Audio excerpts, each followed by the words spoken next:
Hi மக்களே, நான் தேவி miss. இன்னைக்கான பதிவு மாத்தியூஸில் என்னென்னா, மாத்தியூசி இன்சல்ட் இல்லை டிஸ்ரெஸ்பெக்ட். நம்மளை ஒருத்தர் இன்சல்ட் பண்ணுறாங்க, டிஸ்ரெஸ்பெக்ட் பண்ணுறாங்க அப்படின்னா நமக்கானவங்க அதை பண்ண மாட்டாங்க இல்லையா? நமக்கானவங்க அதை பண்ணவே மாட்டாங்க. அப்படி பண்ணுறாங்க அப்படின்னா நமக்கானவங்க இல்லை. ஸோ அது மாதிரி மாற்றி யோசிங்க. இன்சல்ட்டை இன்ஃபர்மேஷனாக எடுத்துக்காங்க. நம்மளை இன்சல்ட் பண்ணுறவங்கள என்ன நினைக்கணும்னா, அவங்களுடைய இன்செக்யூரிட்டை தான் அப்படி வெளிப்படுத்துவாங்க. அவங்கள விட நம்ம ஒரு படி முன்னேறி இருக்கிறதுனால தான் அந்த வெளிப்பாடு அவங்களுக்கு வருது.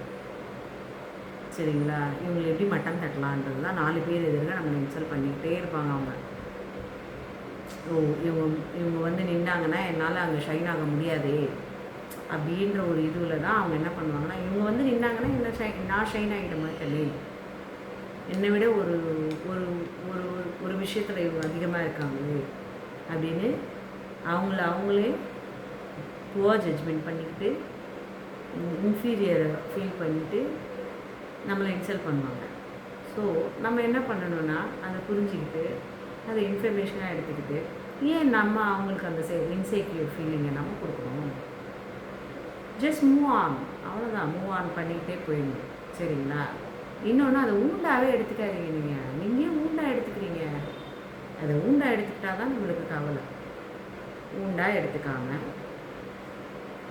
என்ன பண்ணணும், அதை காம்பஸாக எடுத்துக்கிட்டு அந்த பாயிண்டில் நின்று வட்டத்தை போட்டுக்கிட்டு அந்த வட்டத்தின் வழியாக நீ யாருன்னு காட்டிட்டு முன்னேற வழிபாரு. ஸோ மாற்றி யோசி பகுதியில் இன்சல்ட்டை இன்ஃபர்மேஷனாக எடுத்துக்காங்க. மூவ் ஆன் ஆகிடுங்க. தேங்க்யூ.